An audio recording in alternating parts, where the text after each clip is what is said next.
drew me to encaustic painting at first was that I didn't want to just paint with plastic. We just use plastic so much in our everyday lives. And I wanted to make a conscious choice of what materials I was using once I had a studio and I could paint large. And so what I love about wax is that it connects you to community and it connects you to nature and the environment.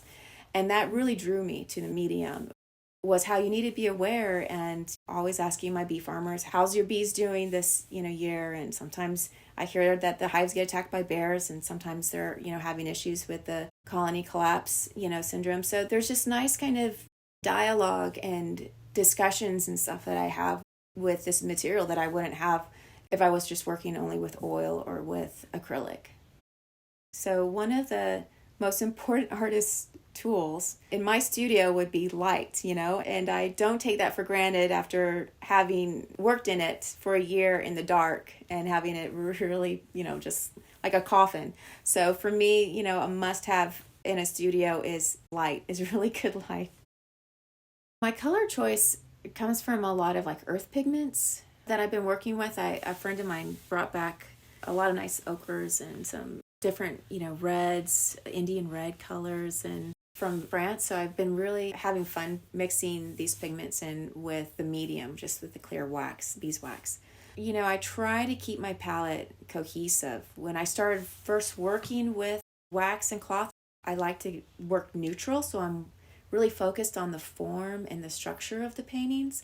But now that I feel like my work is becoming a little bit more expressive and moving more, I really want the colors to kind of accentuate that movement. And so I'm bringing in a lot more colors. And so I'm trying to tie those colors of, more like earth tone colors in. I teach over at the Garrison Art Center. I do mixed media classes, and then I'm also doing monotype classes. And then with my kids, I always love being able to teach children at their school. So I also do a lot of after-school programs for the kids in our community. That's been fantastic because it's, important for me. I know there's a lot of kids that need art as kind of like a refuge or a safe place for them to express themselves, where there's like no wrong answer. So I like to make sure that I have opportunities for kids to be able to learn about art. A daily practice that is a must for me is working in my sketchbook. It's normally the first thing I do once I get in the studio.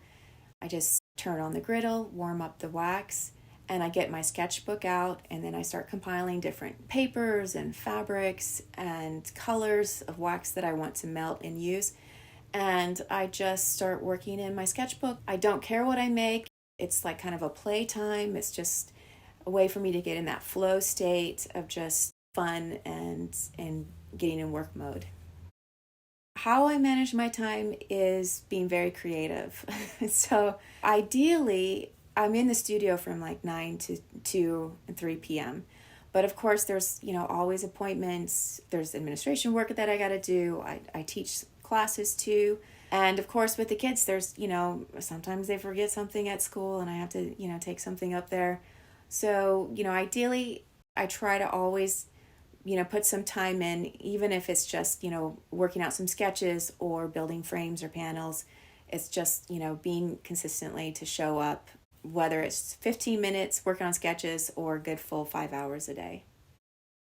For me, with my busy life with all my kids, success is just showing up in the studio, just getting in there, even if it's, a bad day, or if only I can do, some sketches and stuff in the studio. It's just, that's a successful day, and, and being able to just make artwork.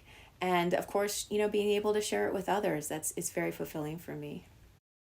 I'm finding that this time in my life as a parent with almost close to 3 teenagers is rewarding but very challenging. And so I think my newest work reflects this like change and my children becoming their own person.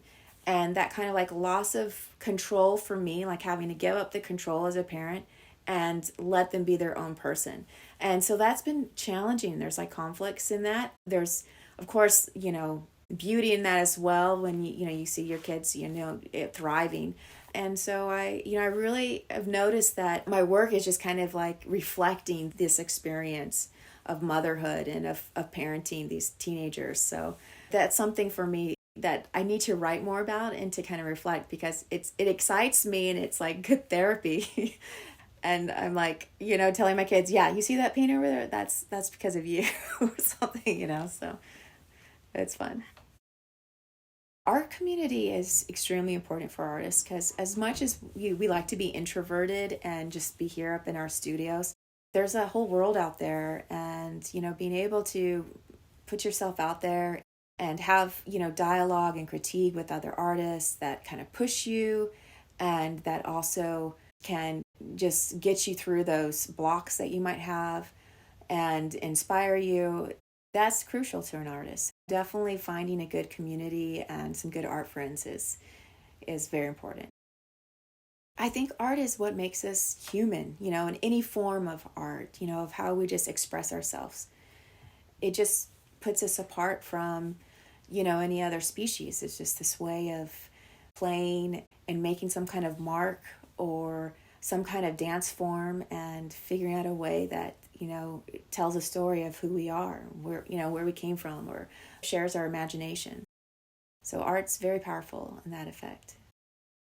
I think we're too hard on ourselves. I mean, there's so many forms of creativity, of expressing yourself. It's easy to kind of limit yourself or limit what other people do, and how they create and express themselves. So, I would just say that, maybe there's something that you might not see them as making art, but in some way they are. Whether it's, the way that they read a story to a child, or the way, they're preparing food for somebody.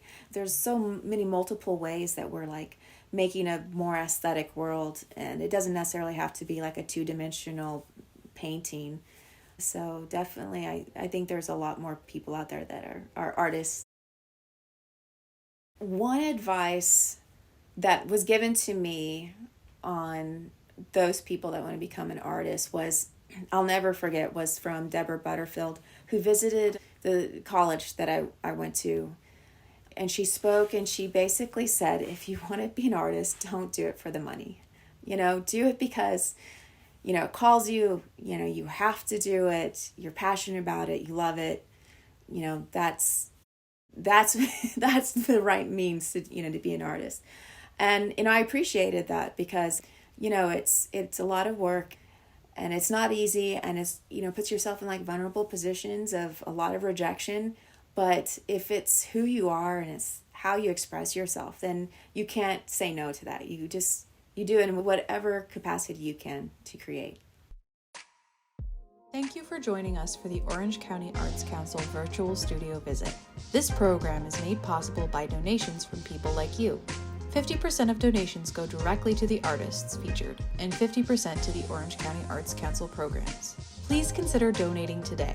You can donate by going to ocartscouncil.org. The Arts Council's virtual studio visits are presented in partnership with the Newburgh Free Library and are made possible in part by NISCA,